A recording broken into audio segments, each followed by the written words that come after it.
You've tuned in to the Top 10 Gardener with garden expert Ken Lain. Join him daily as he answers timely garden questions that are sure to make a difference in your gardens. Now welcome your host, Ken Lain.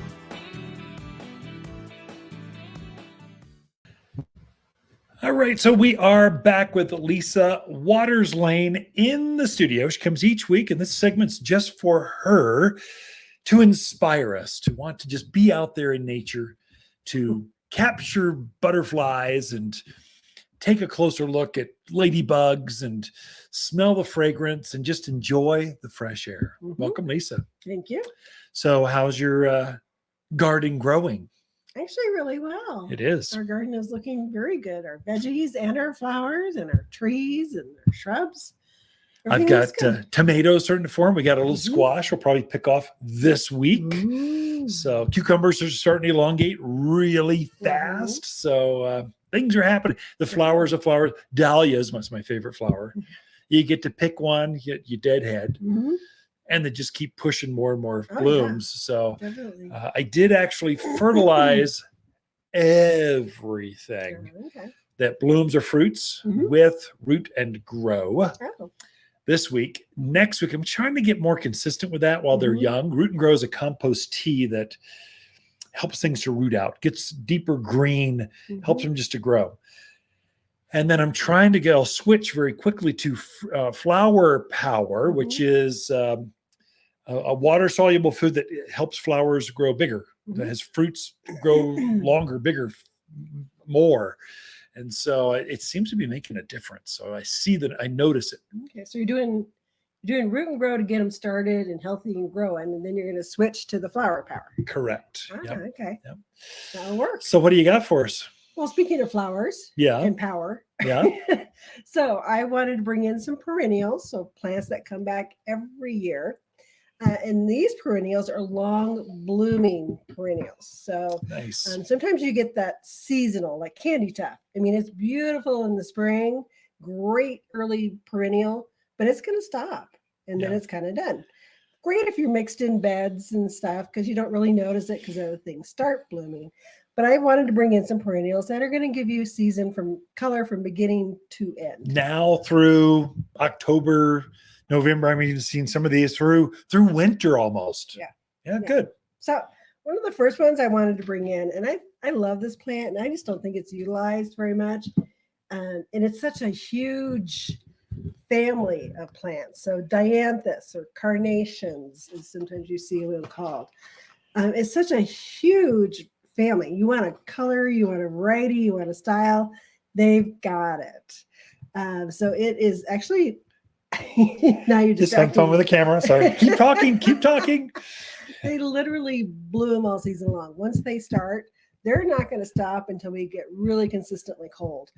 It's also one that 9 times out of 10 is going to keep the foliage through the winter time. It's probably not going to bloom, but it keeps the foliage in through there. And very, very fragrant. I love the smell of carnations, dianthus. Like cinnamon almost. Yeah. Very excellent plant for animal resistance. Most of your critters are not going to eat these. And they come in just a variety of colors. So this is a real simple, this one's what? Passion? Violet passion. Forever violet passion. Or violent. Forever violet passion. So violet. It's got more of a color. Simple blue. Yeah. Kind of look at that though. It's got, there must be 50, 70 flower buds. There's more flower buds than foliage. That's nuts. So this is another one. This is more orange. I forget the name of this one. Is Premier Orange, but it really is orange, and it's unusual to find that color of orange in a carnation. Just naturally orange, very, very pretty. Isn't that funny? And it's got the fuller flower to it. And both of these guys, when those flowers start to fade, if you just pinch them off, you're going to get more and more and more flowers. And it's another one you were talking about, Flower Power. If you use that every 2 weeks on these guys, they are just not going to stop. Yeah, pretty. So this is carnation, Premier Orange carnation. So like you'd put in a boutonniere or something, only you can grow these outdoors. You can use them for cutting. Yeah. Beautiful. Butterflies like them. This is just a hardy, tough plant. And rabbit javelina generally leave them alone. We got a rascally ground squirrel in our gardens. Oh, we do. Yep, and Gotta he let the is dogs out more. fat and chubby. He's been eating the garden. I think he came from the neighbor's house. Probably. Another one that I really like, and there again, it's a huge family of plants, is Coreopsis. So Coreopsis, usually most of the times are yellow or browns and yellows, sometimes reds and yellows, to a simple blossom to a big, they call it a sphere. So it's a big, almost looks like a big tennis ball on the end of your Trying to help folks tune in. Thank you. So Coreopsis love the sun. Oh yeah. Great sun plant, continual bloomer. There again, deadheaded. But hey, we all need something to do in our lives. So go out there with your cup of coffee and deadhead your flowers. It is therapeutic. More blooms. Yeah. But it's another one that's just going to consistently bloom until we get that really super hard frost. And then it'll go, I'm going to go to sleep. I'll see you next spring. Yeah, it hibernates underground. You just take a lawnmower weed whacker right over top of it, like in March, and it just comes back fresh every single spring, bigger and better. And this one can reseed sometimes, which is quite nice. Definitely. So for something taller that really attracts the hummingbirds and the butterflies, this is Agastache. This one's blue boa. It's kind of got a flower, just starting. So it's a summer lover. There's where the flower is. You can see that. So it's just starting to happen. Agastache. So it has like a fuzzy blue blossom to it, but the hummingbirds just love it. And the butterflies are very attracted to it as well. Another one, give it a nice hot spot. Smell that. I know. Amazing. You're going to make me start coughing. Yeah. Don't do that. But there you go. Loves the heat. Give it a nice hot spot to grow into. It's going to come back every year bigger and better. And then once these guys start blooming, once we get that warmth that they like, they just keep going and going. I help customers with Agastache because I think we sell too many or plant too many Russian sage.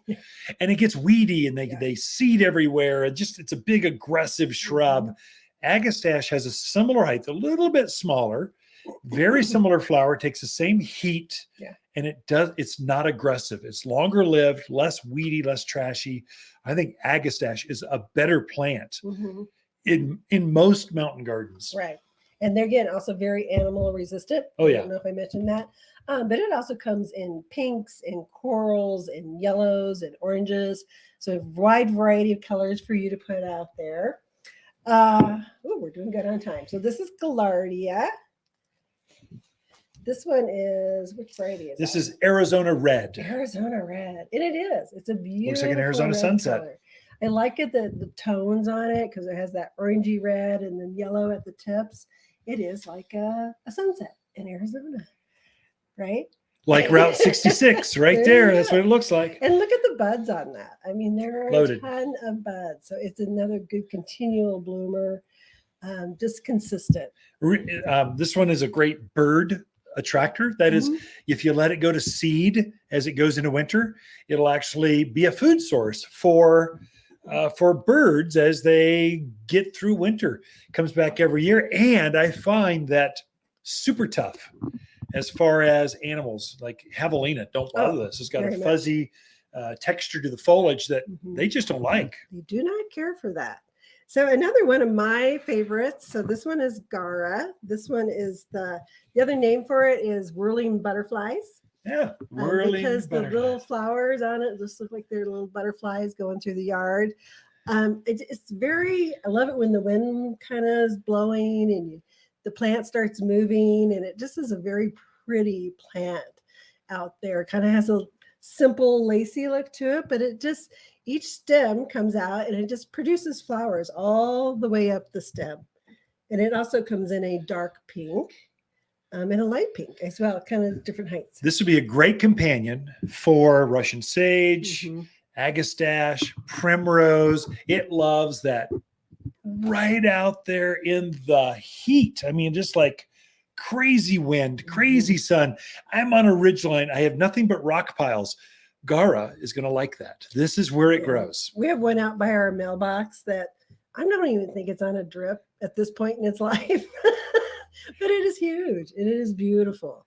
So a great one to put in. We're out of time, babe. I know you got more, so they'll just have to tune in later for to listen to more of your flower suggestions. Or come in. Come in. Better yet, Ken and Lisa Lain, the Mountain Gardeners. Be right back after this. Water's Garden companion plants for June are golden locust, silverberry, Hall's honeysuckle, and moonshine yarrow. Moonshine yarrow is a fuss-free, heat-loving perennial with large clusters of canary yellow flowers held above a ferny foliage. It's just stunning. Mountain tough, you can't kill this perennial that only blooms better year after year. Javelina and rabbit detest the summer blooms. You'll find moonshine yarrow for a limited time at Water's Garden Center, 1815 Iron Springs Road in Prescott. You're listening to garden expert Ken Lain, owner of Water's Garden Center in Prescott. Look for more tips, tricks, and garden shortcuts through Ken's website. Additional shows of this podcast, read his weekly garden column, or follow him on Facebook, Instagram at watersgardencenter.com. That's Waters with 2 T's, gardencenter.com.